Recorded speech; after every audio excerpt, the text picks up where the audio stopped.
আসসালামু আলাইকুম। এটা হলো এখানকার একটি ট্যুর লোকাল বাস। মূলত এখানকার প্রত্যেক ডিভিশনের জন্য ভিন্ন ভিন্ন কালারের লোকাল বাস রয়েছে।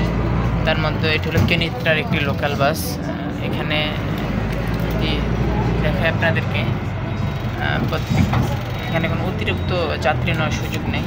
যত করে সিট রয়েছে তত করে যাত্রী থাকে। এবং এখানকার এটা হলো একটি টিকিট, যদি দেখায় এটা হলো একটি টিকিট। এখানে আপনি যেখানে যান না কেন, কেনিত্রার ভিতরে কিংবা অন্য যে সিটিতে হোক, সিটির ভিতরে এটা 30 কিলোমিটার হোক কিংবা 40 কিলোমিটার হোক কিংবা হাফ কিলোমিটার হোক, আপনার এই যে 4 টাকা 50 পয়সা 1 টাকা ভাড়া রাখবে।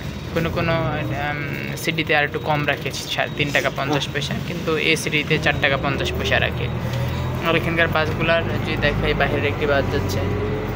প্রত্যেকটি এরিয়ার বাস সম্পূর্ণ ভিন্ন থাকে, এদের কালার এবং অন্যান্য বাদে।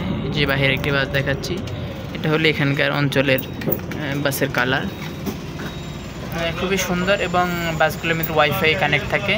এবং যদি দেখি সামনে যে একটি দেখতে পাচ্ছেন নোটিশ, এটা মূলত যারা স্টুডেন্ট তাদের জন্য এখানে মূলত একটি কার্ড করতে হয়। প্রত্যেক রুট বেতে কার্ড রয়েছে, 150 টাকা সম্ভবত। কেনিত্রার ভিতরে আপনি যেখানে যান না কেন বা অন্যান্য সিটির বাস যে এরিয়াতে যে আপনার স্টুডেন্টদের জন্য 150 টাকা, এটা এক মাসের জন্য। আপনি যেখানে যান না কেন এই কার্ডটি ব্যবহার করলে আপনি সেখানে যেতে পারবেন। সেক্ষেত্রে মান্থলি 150 টাকা দিতে হবে। এটা হলো স্টুডেন্টদের সুযোগ সুবিধা। আর অন্যান্য যাত্রীদের ক্ষেত্রে আপনার এই যে 4 টাকা 50 পয়সা আপনার দিয়ে যেতে হবে মূলত।